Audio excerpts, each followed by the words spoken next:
Hello dear aspirants, આપ સર્વેનું અમારી YouTube channel Game changing સાયકોલોજીમાં હાર્દિક સ્વાગત છે. આજના વિડીયોમાં આપણે પ્રોબેશન ઓફિસર, ચીફ ઓફિસર તેમજ અન્ય કેટલીક સરકારી પરીક્ષાઓ માટે સમાજ કાર્ય એટલે કે સોશિયલ વર્ક સબ્જેક્ટ અગત્યનો છે. અને સાથે સાથે જે વિદ્યાર્થીઓ બેચરલ ઇન સોશિયલ વર્ક અને માસ્ટર ઇન સોશિયલ વર્ક સાથે સંકળાયેલા છે તો એમના માટે પણ આ વિડીયોઝ અગત્યના છે. અને એ અંતર્ગત આપણે વ્યક્તિગત સમાજ કાર્યની પદ્ધતિઓ, એમાં પણ કાઉન્સેલિંગ માટેના અભિગમોનો ડિટેલમાં વિસ્તૃતમાં ચર્ચા કરી રહ્યા છે. તો અગાઉના વિડીયોઝ તમે જોયા ન હોય તો તમે જોઈ શકો છો. આપણે અગાઉના વિડીયોમાં રેપ્ટ વિશે ચર્ચા કરી હતી અને સાથે સાથે કોગ્નિટિવ બિહેવિયર થેરાપી જે છે એ વિશે વિસ્તૃત ચર્ચા કરી હતી. હવે આજના વિડીયોઝમાં આપણે અગાઉની જે પદ્ધતિ છે જે છે અસ્તિત્વ સંબંધિત કાઉન્સેલિંગ, તો એ શું છે, સાથે સાથે બીજી કેટલીક નવી કાઉન્સેલિંગની પદ્ધતિઓની વાત કરીએ તો બેઝિકલી એમાં આપણે ગેસ્ટાલ્ટ થેરાપી એટલે શું, વર્તન અભિગમ, સાથે સાથે ટ્રાન્ઝેક્શનલ એનાલિસિસ એટલે કે ટીએ, એ બધી વસ્તુઓની ડિટેલમાં ચર્ચા કરવાના છે. તો સૌપ્રથમ આપણે જોઈએ કે અસ્તિત્વ સંબંધિત કાઉન્સેલિંગ શું છે. તો અસ્તિત્વની થેરાપી તકનિક આધારિત અભિગમને બદલે એટલે કે ટેકનિક આધારિત અભિગમને બદલે ફિલોસોફિકલ પરિપ્રેક્ષ્ય દ્વારા અનેક મુદ્દાઓના અર્થને શોધવા ઉપર ધ્યાન કેન્દ્રિત કરે છે. તો અસ્તિત્વ એટલે કે એક્ઝિસ્ટન્સ રિલેટેડ જે કાઉન્સેલિંગ છે એ કોઈક અભિગમ એટલે કે એટીટ્યૂડ નહીં, પરંતુ ફિલોસોફિકલ પરિપ્રેક્ષ્ય દ્વારા એટલે કે ફિલોસોફિકલ થિંકિંગ દ્વારા જે અમુક ચોક્કસ મુદ્દાઓ હોય છે તો એ મુદ્દાઓના અર્થને સમજવાનો, જાણવાનો પ્રયત્ન કરે છે. તો અગત્યનું છે કે ફિલોસોફિકલ પર્સપેક્ટિવથી જે કોઈ મુદ્દાઓ હોય છે, જે કોઈ પ્રોબ્લેમ્સ હોય છે તો એને સમજવાનો અને એનો ધ્યાન શોધવા ઉપર બેઝિકલી આ ધ્યાન કેન્દ્રિત કરે છે. વિક્ટર ફ્રેકલ અગત્યનું છે કે બેઝિકલી જે વિક્ટર ફ્રેકલ છે જે છે નાઝી એકાગ્રતા શિબિરમાં હતા દ્વિતીય વિશ્વયુદ્ધ વખતે, અને રોલોમે જે બેઝિકલી એને ચિંતા હતી અને પ્લસ ક્ષય રોગ એટલે કે ટીબી સાથે પોતે સંઘર્ષ કરી રહ્યા હતા ને અસ્તિત્વના પરામર્શના ક્ષેત્રમાં શ્રેય આપવામાં આવે છે. તો કયા વ્યક્તિને આ અસ્તિત્વ સંબંધિત જે કાઉન્સેલિંગ છે એ ક્ષેત્રમાં ફાળો આપવાનો શ્રેય આપવામાં આવે છે? તો વિક્ટર ફ્રેકલ નામ યાદ રાખવાનું છે, વિક્ટર ફ્રેકલ. અને સાથે સાથે બીજું એક નામ છે જે છે રોલોમે. તો એ બંને જણાને આ જે અસ્તિત્વ સંબંધિત કાઉન્સેલિંગ છે એ સ્ટાર્ટ કરવાનું શ્રેય આપવામાં આવે છે. કારણ કે બંનેએ જીવનમાં મૃત્યુની નજીકના અનુભવોનો સામનો કર્યો હતો. જો આપણે દ્વિતીય વિશ્વયુદ્ધની વાત કરીએ કે કોઈ પણ યુદ્ધની વાત કરીએ તો કેટલાય જે સૈનિકો હોય છે એ મૃત્યુ પામે છે. ઓકે, કેટલાય સૈનિકો એવા હોય છે કે મૃત્યુના મુખમાંથી પાછા આવે છે. તો ઇન ધેટ કેસ એ લોકોએ જે ફીલ કર્યું છે તો એના દ્વારા શું કરવામાં આવે, ઘણી બધી વખત એવું બને કે જે એમણે જોયું છે એના આધારે બાકીનું જીવન ગાળવું એમના માટે મુશ્કેલ થઈ જાય. તો ઇન ધેટ કન્ડિશન કાઉન્સેલિંગ કરવામાં આવે છે. તો અહીંયા જે બંને વ્યક્તિ છે વિક્ટર ફ્રેકલ અને રોલોમે, બંને જીવનમાં મૃત્યુની નજીકના અનુભવોનો સામનો કર્યો હતો અને એના આધારે પછી શું થાય છે કે અસ્તિત્વ સંબંધિત કાઉન્સેલિંગ જે છે એમાં એ લોકો પોતાનું કન્ટ્રીબ્યુશન કરે છે. તો એ પણ અગત્યનું છે. તમને ખબર હશે કે જ્યારે દ્વિતીય વિશ્વયુદ્ધની વાત કરીએ તો અમેરિકાએ જાપાનના નાગાસાકી અને હિરોશિમા શહેર ઉપર 2 બોમ્બ ફેંક્યા હતા અને સૌથી મોટો વિનાશ જે છે એ બેઝિકલી સર્જાયો હતો. જેઓ તેમની સ્વજાગૃતિ વધારવા અને તેમની આસપાસના વિશ્વ વિશે તેમના મંતવ્યો વિસ્તૃત કરવા ઈચ્છતા હોય તેમના માટે તે યોગ્ય છે. હવે આપણે અસ્તિત્વ સંબંધિત કાઉન્સેલિંગની વાત કરીએ તો એ સ્વજાગૃતિ, પોતે કેટલા પોતાની જાત પ્રત્યે અવેર છે એ અંગે માહિતી વધારવા માંગતા હોય ને સાથે સાથે આજુબાજુનું જે વિશ્વ છે, ઓકે, સરાઉન્ડિંગ વર્લ્ડ છે, એમના વિશે પોતાના જે મંતવ્યો છે એ વિસ્તૃત રીતે ડિસ્ક્રાઇબ કરવા ઈચ્છતા હોય તો તેને માટે બેઝિકલી આ અસ્તિત્વ સંબંધિત કાઉન્સેલિંગ જે છે એ અગત્યનું પુરવાર થાય છે. અસ્તિત્વ ચિકિત્સા એ વિચારની તરફેણ કરે છે કે અર્થપૂર્ણ અસ્તિત્વ અને પુનઃનિર્ધારિત નિયતિના વિચાર કરતાં આપણે બધા આપણા પોતાના જીવન માટે સીધા જવાબદાર છીએ. ઓકે, તો આજે અસ્તિત્વ સંબંધિત કાઉન્સેલિંગ છે એ કયા વિચારની તરફેણ કરે છે એટલે કે કયા વિચારને પ્રિફર કરે છે? તો અર્થપૂર્ણ અસ્તિત્વ. ઓકે, કોઈ આપણું જે અસ્તિત્વ છે એ અર્થપૂર્ણ છે, મિનિંગફુલ એક્ઝિસ્ટન્સ છે અને પૂર્વ નિર્ધારિત નિયતિના વિચાર કરતાં આપણે આપણા પોતાના જીવન માટે સીધા જવાબદાર છે. આપણી સાથે કંઈક બને છે તો એ ઓલરેડી પૂર્વ નિર્ધારિત છે, નિયતિએ લખ્યું છે, ઓકે, નસીબમાં લખાયેલું છે. તો એવી થિંકિંગ ન કરતાં એ એવું માને છે કે કોઈ પણ વસ્તુ આપણી સાથે બને છે એના માટે સીધા જવાબદાર કોણ છે? તો આપણે પોતે છીએ, એવું અસ્તિત્વ સંબંધિત કાઉન્સેલિંગ માને છે. સામાન્ય રીતે સેવાર્થીના ભૂતકાળ સાથે સંબંધિત વર્તમાન અને ભવિષ્યમાં પસંદ કરવાની પદ્ધતિઓ પર ભાર મૂકે છે. તો જે ભૂતકાળ સાથે સંબંધિત સર્વે છે તો એ સર્વે કરીને વર્તમાન અને સાથે સાથે ભવિષ્યમાં કરવાની જે પસંદગીઓ છે, ભૂતકાળને આધારે એટલે કે ભૂતકાળનો રેફરન્સ લઈને વર્તમાનમાં અને સાથે સાથે ફ્યુચરમાં આપણે કઈ બાબતે તકેદારી રાખી શકીએ, કેવા સ્ટેપ કઈ ચોઈસ કરી શકીએ, તો એની ઉપર બેઝિકલી આ જે અસ્તિત્વ સંબંધિત કાઉન્સેલિંગ છે એ ભાર મૂકે છે. થેરાપી એટલે કે આજે બેઝિકલી આપણે અસ્તિત્વ સંબંધિત કાઉન્સેલિંગની વાત કરીએ તો એનું ફોકસ વ્યક્તિને તેના પોતાના મૂલ્યોને સમજવામાં મદદ કરવા પડશે, તેને સાચી પસંદગી કરવામાં મદદ કરવા પડશે અને તેને વિશ્વના અર્થપૂર્ણ વ્યક્તિ કેવી રીતે બનવું તે સમજવામાં મદદ કરે છે. હવે આપણે જો આ થેરાપીની વાત કરીએ તો એનું મેઇન ફોકસ એના પર હોય છે કે પોતાના જે તે વ્યક્તિના પોતાના મૂલ્યો, એના પોતાના એથિક્સ વેલ્યુઝ કયા છે તો એ સમજવા ઉપર મદદ કરે છે, પ્લસ તેને સાચી પસંદગી કરવા ઉપર મદદ કરે છે. ઓકે, કોઈ ફ્રેઝમાં કોઈ પસંદગી કરવાની હોય તો સાચી પસંદગી કેવી રીતે કરી શકાય એ અંગે એને મદદ કરે છે અને વિશ્વમાં એ પોતે અર્થપૂર્ણ વ્યક્તિ કેવી રીતે બની શકે, એની જીવન જે મળ્યું છે તો જીવન જીવવાનો લાભ શું છે, સાથે સાથે બેઝિકલી આપણે જો વાત કરીએ તો આપણું કેવી રીતે શું મંતવ્ય છે, કેવી રીતે આપણે અર્થપૂર્ણ જીવન જીવી રહીએ તો એ જીવી શકીએ, તો એ બધી વસ્તુને સમજવા માટે આ થેરાપી ફોકસ કરે છે. અન્ય મહત્ત્વપૂર્ણ જો લક્ષણ હોય તો એ છે સ્વવાસ્તવિકીકરણ. પોતે આપણે કેવા છે અંગે વાસ્તવિકતા સ્વીકારવી, તો એ એનું મહત્ત્વપૂર્ણ લક્ષણ છે. ધ્યાન વર્તમાનમાં ઉત્પાદક રીતે જીવવું છે, વ્યક્તિગત ભૂતકાળને પુનઃ પ્રાપ્ત કરવાનું નહીં. ઓકે, તો ભૂતકાળના જે મેમરી છે, જે કોઈ વ્યક્તિગત વસ્તુઓ ભૂતકાળમાં બની છે તો એને ફરીથી પ્રાપ્ત કરવાનું નહીં, પરંતુ વર્તમાનમાં પ્રોડક્ટિવ મેથડ યુઝ કરીને કેવી રીતે જીવી શકાય તો એ અંગેનું બેઝિકલી છે. તેઓ મૃત્યુ, સ્વતંત્રતા, અલગતા અને અર્થહીનતા જેવી અંતિમ માનવીય ચિંતાઓ પર પણ ધ્યાન કેન્દ્રિત કરે છે. પ્લસ આપણે જોયું કે કોઈ પણ આવું વિશ્વયુદ્ધ થાય કે કોઈ પણ યુદ્ધ થાય તો એમાં મૃત્યુ, સ્વતંત્રતા, અલગતા, અર્થહીનતા જેવી જે માનવીય ચિંતાઓ છે તો એની ઉપર પણ શું કરવામાં આવે છે, એની ઉપર પણ આ વસ્તુ જે છે એ ભાર મૂકે છે. ટેકનિક્સની આપણે વાત કરીએ તો અન્ય અભિગમોની સરખામણીમાં ET એટલે કે બેઝિકલી આપણે એક્ઝિસ્ટિંગ ટેકનિક છે એની પાસે થોડી ટેકનિક્સ છે. ડિસેન્ટિટાઇઝેશન અને ફ્રી એસોસિએશન જેવી ટેકનિકનો ઉપયોગ કરવામાં આવે છે. કાઉન્સેલર સેવાર્થી વચ્ચેના સંબંધો એ શક્તિશાળી ટેકનિક છે. તો કાઉન્સેલર અને સેવાર્થી એટલે કે જે વ્યક્તિ કાઉન્સેલિંગ કરાવવા માટે આવે છે તો એની વચ્ચેના જે સંબંધો છે એ સૌથી શક્તિશાળી, સૌથી મૂળભૂત ટેકનિક છે. આદર્શ રીતે કાઉન્સેલર પોતાની જરૂરિયાતોથી આગળ વધે છે અને સેવાર્થી ઉપર ધ્યાન કેન્દ્રિત કરે છે. પોતાની જે કોઈ જરૂરિયાતો છે એનાથી આગળ વધી અને સેવાર્થીના જે પ્રોબ્લેમ્સ છે, સેવાર્થીની જરૂરિયાતો છે એની ઉપર એ ધ્યાન કેન્દ્રિત કરે છે. પ્રક્રિયામાં કાઉન્સેલર સેવાર્થીને વ્યક્તિગત લાગણીઓ સાથે વધુ સંપર્કમાં રહેવામાં મદદ કરવાના પ્રયાસ રૂપે ખુલ્લા અને સ્વને પ્રગટ કરે છે. આપણે અગાઉ પણ જોયું હતું કે એક કાઉન્સેલરની એબિલિટી કહી શકાય કે જે તે વ્યક્તિ આપણી પાસે મદદ લેવા માટે આવી છે તો એની વ્યક્તિગત લાગણીઓને સમજી અને સાથે સાથે એની કોન્ટેક્ટમાં આવીને એક રેપો એસ્ટાબ્લિશ કરવાનો જે પ્રયાસ કરવામાં આવે એને કારણે સેવાર્થી ખુલ્લી રીતે સ્વ પ્રગટ કરે છે, એટલે કે પોતાના પ્રોબ્લેમ્સ છે એ શેર કરે છે. અનુભવો સંબંધમાં અધિકૃતતા, પ્રમાણિકતા અને સ્વયં સ્ફુરિતા ઉપર ભાર મૂકવામાં આવે છે. ઓકે, અધિકૃતતા એટલે કે લીગલ જે વસ્તુ છે કે પોતે જે ટ્રાન્સપરન્સી છે એ બતાવવી, પ્રામાણિકતા, ઓનેસ્ટી રાખવી અને સ્વયંસ્ફુરિતા એની ઉપર ધ્યાન કરવામાં આવે છે. અને જો બેઝિકલી આપણે એનો હેતુની વાત કરીએ તો સેવાર્થીઓને તેમની જવાબદારીની સભાનતા તરફ દોરી જવાનું છે. જે કોઈની જવાબદારી છે પ્રોબ્લેમમાંથી બહાર કાઢીને પોતે ઇન ફ્યુચર કેપેબલ બની શકે, પ્રોબ્લેમ સોલ્વ કરી શકે, તો એ માટે કેપેબલ બનાવવાની મેઇન જે છે એ એમ આ ટેકનિકનો છે. હવે જોઈએ આપણે gestalt therapy.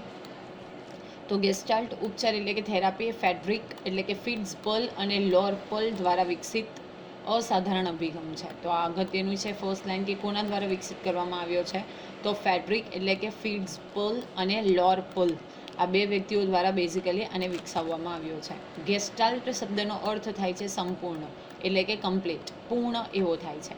Gestalt therapy gestalt મનોવિજ્ઞાનમાંથી વિકસાવવામાં આવી હતી, જે વિચારની એક શાળા છે જે સંપૂર્ણતા અને સંપૂર્ણતાની ધારણા ઉપર ભાર મૂકે છે. હવે આપણે જો વાત કરીએ ગેસ્ટાલ્ટવાદી મનોવૈજ્ઞાનિકોની તો કોહલર, કોફકા અને વર્ધીમર, જેને આપણે ગેસ્ટાલ્ટવાદના પ્રણેતાઓ કહી શકીએ છીએ.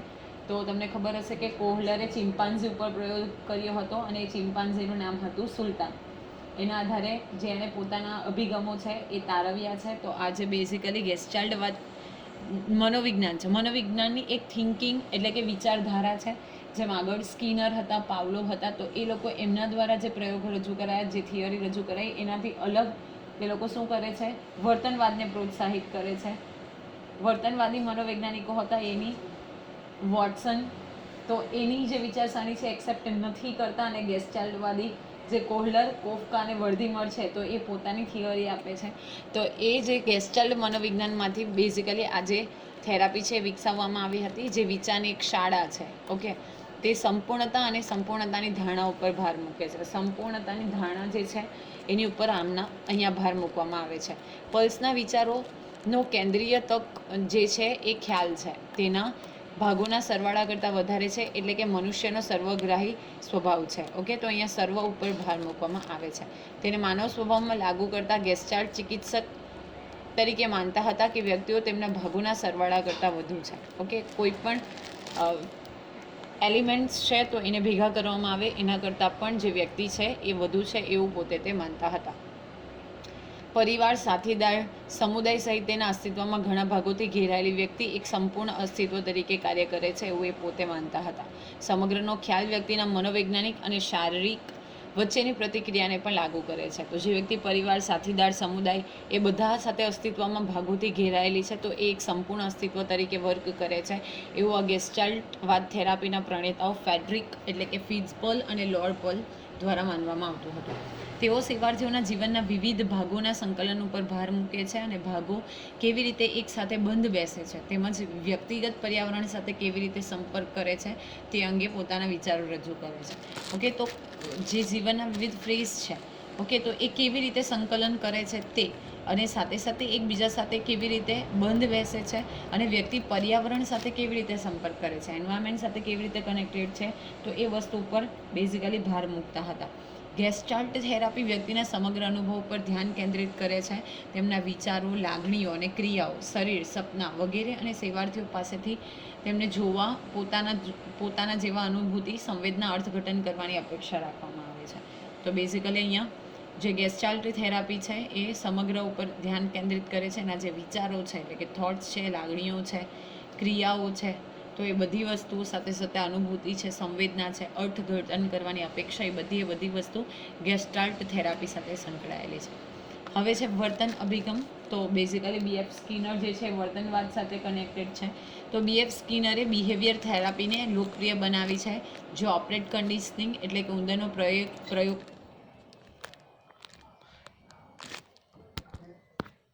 તમને સૌને ખબર હશે કે વર્તન અભિગમ સાથે બીએફ સ્કિનર સંકળાયેલા છે. તો બીએફ સ્કિનરે બિહેવિયરલ થેરાપીને લોકપ્રિય બનાવી છે, જે ઓપરેટ કન્ડિશનિંગના નામે પણ ઓળખાય છે. તો જેમનો ઉંદરનો પ્રયોગ છે કે ખોરાક મેળવવા માટે એને શું કરતું હતો, કન્ટિન્યુઅસલી લીવર આપવાની હતી. તો એમને સ્કિનર પેટીની અંદર જે ઉંદર છે એને પૂરવામાં આવેલો હતો, અને અન્નની ગુટિકા મેળવવા માટે એ જે ઉંદર હતો એ શું કરતો હતો, એ લીવર હતો એની ઉપર પગ મૂકતો હતો. અનાયાસે ઘણી વખત એવું બન્યું કે અનાયાસે એ જે લીવર છે એની ઉપર પગ પડી જાય છે, અને એટલા માટે જે સ્કિનરનું બોક્સ હતું એ ખુલી જતું હતું. પરંતુ પછી એને ધીરે ધીરે જેમ જેમ કન્ડિશનિંગ એપ્લાઇડ થાય છે તેમ તેમ ઉંદરને ખબર પડતી જાય છે કે ચોક્કસ આ જગ્યા ઉપર પગ મૂકવાથી મને જે અન્નની ગુટિકા છે એ મળે છે. તો એ ઓપરેટિંગ કન્ડિશનરનો પ્રયોગ જે છે એ જે બીએફ સ્કિનરે આપ્યો હતો. જો એ પ્રયોગ વિશે તમારે ડિટેલમાં માહિતી મેળવવી હોય તો that video is already uploaded in our channel, તો તમે પ્લેલિસ્ટમાં જઈને એ વિડીયો પણ ચેક કરી શકો છો. ઓપરેટ કન્ડિશનિંગ દ્વારા વર્તન અને તે વર્તનના પરિણામ વચ્ચે જોડાણ બનાવવામાં આવે છે. આપણે હમણાં કીધું કે જે સ્ટાર્ટિંગમાં ઉંદરનું વર્તન હતું એ અયોગ્ય દિશામાં હતું, અનાયાસે એનો જે પગ હતો એ લીવર ઉપર પડી જતો હતો અને અન્ન ગુટિકા મળતી હતી. પરંતુ કન્ટિન્યુઅસલી જ્યારે એનું વર્તન હતું તો એ વર્તન કન્ટિન્યુઅસ એને એ દિશામાં કરવામાં આવ્યું. તો એક ફ્રેઝ એવો આવે છે કે એને ખબર પડી જાય છે કે હું લીવર ઉપર જ્યારે પગ મૂકું છું, લીવર દબાય છે, તો એને કારણે મને અન્ન ગુટિકા પ્રાપ્ત થાય છે. બિહેવિયરલ થેરાપી કેમ્પમાં અન્ય નોંધપાત્ર ઐતિહાસિક વ્યક્તિઓ છે, જેમ કે ઇવાન પાવલો, જ્હોન બી વોટસન અને મેરી કવર જોન્સ. તો આ પણ તમારે યાદ રાખવાના છે કે જો બિહેવિયર થેરાપીની આપણે વાત કરીએ તો બીજા ઇવાન પાવલો, જેમણે કૂતરા ઉપર પ્રયોગ કર્યો હતો, અભિસંધાનનો પ્રયોગ તરીકે આપણે એને ઓળખીએ છીએ. તો ઇવાન પેટ્રોવિચ પાવલો દ્વારા, જે રશિયાના મનોવૈજ્ઞાનિક હતા, એમના દ્વારા કૂતરા ઉપર પ્રયોગ કરવામાં આવેલો હતો એને ક્લાસિકલ કન્ડિશનિંગના પ્રયોગ તરીકે એટલે કે એક્સપેરિમેન્ટ તરીકે ઓળખવામાં આવે છે. પછી જ્હોન બી વોટસન, તો એને આપણે વર્તનવાદના પિતા તરીકે ઓળખીએ છીએ. અને સાથે સાથે મેરી કવર જોન્સ, તો આ વ્યક્તિઓ પણ બિહેવિયર થેરાપી સાથે જોડાયેલી છે. સ્કિનર પોતે માનતા હતા કે વર્તનને સમજવા માટે આંતરિક વિચારો અને પ્રેરણાઓનો ઉપયોગ કરી શકાતો નથી. ઓકે, હવે જે વર્તન કરવામાં આવે છે, બિહેવિયર કરવામાં આવે છે, જો એને સમજવું હોય, એને સમજાવવું હોય તો એના માટે આપણે આંતરિક વિચારો કે પ્રેરણાઓનો ઉપયોગ કરી શકતા નથી, પરંતુ તેને બદલે આપણે માનવ વર્તણૂકના બાહ્ય અવલોકનક્ષમ કારણોને જાણવું જોઈએ. કોઈક વર્તન કરવા પાછળનું શું રીઝન છે, ઓકે, તો એને અવલોકન કરીને એ કારણને જાણવાનો પ્રયત્ન કરવો જોઈએ. દેટ ઇઝ બેઝિકલી સ્કિનર એવું માનતા હતા. વર્તણૂકીય સિદ્ધાંતો અયોગ્ય વર્તનની વ્યાપક શ્રેણી ઉપર કેન્દ્રિત છે અને પરામર્શનું ધ્યાન તેમને વધુ પડતી ક્રિયાઓને સંશોધિત કરવામાં અથવા દૂર કરવામાં અને હકારાત્મક વર્તણૂકને અનુકૂલિત કરવામાં મદદ કરવાનું હતું.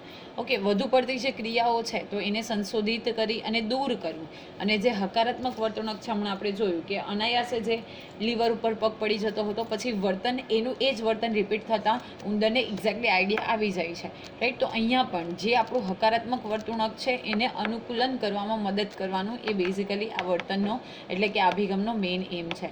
એ એવી પણ ધારણા ઉપર આધારિત છે કે તમામ વર્તણૂક પછી તે અનુકૂલનશીલ હોય કે ખરાબ અનુશીલ હોય તે શીખવામાં આવે છે અને શીખવાથી ખરાબ વર્તન બદલવામાં મદદરૂપ થઈ શકે છે. ઓકે, કન્ટિન્યુઅસ કોઈ પણ પ્રકારનું વર્તન હોય, ભલે એ અનુશીલન હોય કે ખરાબ અનુશીલ હોય, પરંતુ એને શીખવામાં આવે છે એટલે કે એને લર્ન કરવામાં આવે છે. અને પછી શું થાય છે કે આપણે જો શીખીએ, લર્નિંગ પ્રોસેસ ચાલુ હોય, જે શીખવાની પ્રક્રિયા છે એ ચાલુ રહે, તો પર્ટિક્યુલર ફ્રેઝ પછી જે ખરાબ વર્તન છે તો એને આપણે બદલી શકીએ અને સારા વર્તન તરફ એને આપણે દોરી શકીએ. હવે છે transactional analysis, that is TA. Okay, T stands for transactional and A stands for analysis. તો ટ્રાન્ઝેક્શનલ એનાલિસિસ એક સિદ્ધાંત છે જેમાં વ્યક્તિની વૃદ્ધિ અને વિકાસનો સમાવેશ થાય છે. તો યાદ રાખવાનું છે કે ટીએમાં એટલે કે ટ્રાન્ઝેક્શનલ એનાલિસિસમાં વ્યક્તિની વૃદ્ધિ અને સાથે સાથે એના વિકાસનો સમાવેશ થાય છે. તે સંદેશા વ્યવહાર અને બાળ વિકાસ સાથે સંબંધિત એક સિદ્ધાંત પણ છે જે આપણે ભૂતકાળ સાથેના જોડાણોને સમજાવે છે અને તે આપણે લીધેલા નિર્ણયોને કેવી રીતે સક્સેસ થશે એના વિશેની ચર્ચા કરે છે. ઓકે, તો શું થશે કે બાળ વિકાસ સાથે અને સંદેશા વ્યવહાર સાથે સંકળાયેલો એક સિદ્ધાંત છે જે ભૂતકાળ સાથેના જે જોડાણો છે એને સમજાવે છે અને તે લીધેલા નિર્ણયોને ભૂતકાળ કેવી રીતે ઇફેક્ટ કરે છે તો એ અંગેની માહિતી જે છે ટ્રાન્ઝેક્શનલ એનાલિસિસમાં થાય છે. 1950ના દાયકામાં એરિક બર્ને ટ્રાન્ઝેક્શનલ એનાલિસિસના તેમના સિદ્ધાંતો વિકસાવવાનું શરૂ કર્યું હતું. અગેન મોસ્ટ ઇમ્પોર્ટન્ટ કે કોના દ્વારા ટ્રાન્ઝેક્શનલ એનાલિસિસના સિદ્ધાંતો વિકસાવવામાં આવ્યા હતા, તો 1950ના દાયકામાં એરિક બર્ન દ્વારા જે ટ્રાન્ઝેક્શનલ એનાલિસિસ છે એના સિદ્ધાંતો વિકસાવવામાં આવ્યા હતા. તેમણે કહ્યું કે મૌખિક સંચાર એટલે કે જો ઓરલ કમ્યુનિકેશન છે એ ખાસ કરીને આમને સામને એટલે કે જેને આપણે પ્રત્યક્ષ કહી શકાય, માનવ સામાજિક સંબંધો અને મનોવિશ્લેષણના કેન્દ્રમાં છે. તો એ પોતે શું કહે છે કે જે મૌખિક સંચાર કરવામાં આવે છે ખાસ કરીને સામે સામે, તો એ માનવ સામાજિક સંબંધો અને સાથે સાથે મનોવિશ્લેષણાત્મક વસ્તુ જે કરવામાં આવે, વિશ્લેષણ કરવામાં આવે, એના કેન્દ્રમાં મૌખિક સંચાર છે, ઓરલ કમ્યુનિકેશન છે, એવું એરિક બર્ને કહ્યું હતું.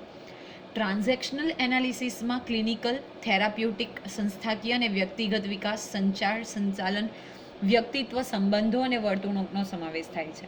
હવે આ પણ અગત્યનું છે કે ટ્રાન્ઝેક્શનલ એનાલિસિસમાં શેનો સમાવેશ થાય છે, તો ક્લિનિકલ, થેરાપ્યુટિક, સંસ્થાકીય અને વ્યક્તિગત વિકાસ સાથે સાથે સંચાર, સંચાલન, વ્યક્તિત્વ, સંબંધો અને વર્તણૂકનો સમાવેશ થાય છે.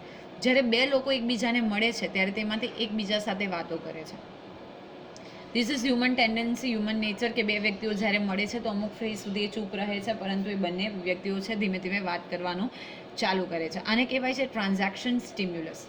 બીજી વ્યક્તિની પ્રતિક્રિયા છે વ્યવહાર પ્રતિભાવ. બે વ્યક્તિ હોય, એક વાતો કરવાની ચાલુ કરે, ધીરે ધીરે એકબીજા સાથે વાત કરે તો એને આપણે ટ્રાન્ઝેક્શન સ્ટિમ્યુલસ તરીકે ઓળખીએ, અને બીજી વ્યક્તિ જે પ્રતિક્રિયા આપે છે એટલે એક વ્યક્તિ જે વાતો કરવાની ચાલુ કરે છે દેટ ઇઝ ટ્રાન્ઝેક્શનલ સ્ટિમ્યુલસ, પરંતુ એની સામે જે બીજી વ્યક્તિ પ્રતિક્રિયા કરે છે, રિસ્પોન્ડ કરે છે, એને આપણે વ્યવહાર પ્રતિભાવ તરીકે ઓળખીએ છીએ.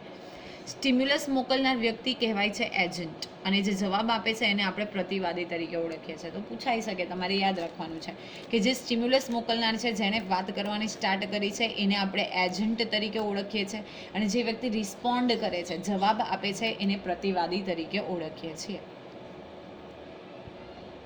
ઓકે, તો ટ્રાન્ઝેક્શનલ એનાલિસિસ જે છે એ વ્યક્તિઓ વચ્ચેની ક્રિયા પ્રતિક્રિયાઓનો અભ્યાસ કરવાની પદ્ધતિ છે. જે વ્યક્તિ વચ્ચે એક્શન અને રિએક્શન થાય છે તો એનો અભ્યાસ કરવાની પદ્ધતિ એટલે કે ટ્રાન્ઝેક્શનલ એનાલિસિસ. તો આપણે યાદ રાખવાનું છે કે વોટ ઇઝ ટ્રાન્ઝેક્શનલ એનાલિસિસ. તો જ્યારે વ્યક્તિ વચ્ચે એક્શન અને રિએક્શનની પ્રક્રિયા થાય છે તો એનો જે અભ્યાસ કરવામાં આવે તો એને આપણે બેઝિકલી ટ્રાન્ઝેક્શનલ એનાલિસિસ તરીકે ઓળખીએ છીએ.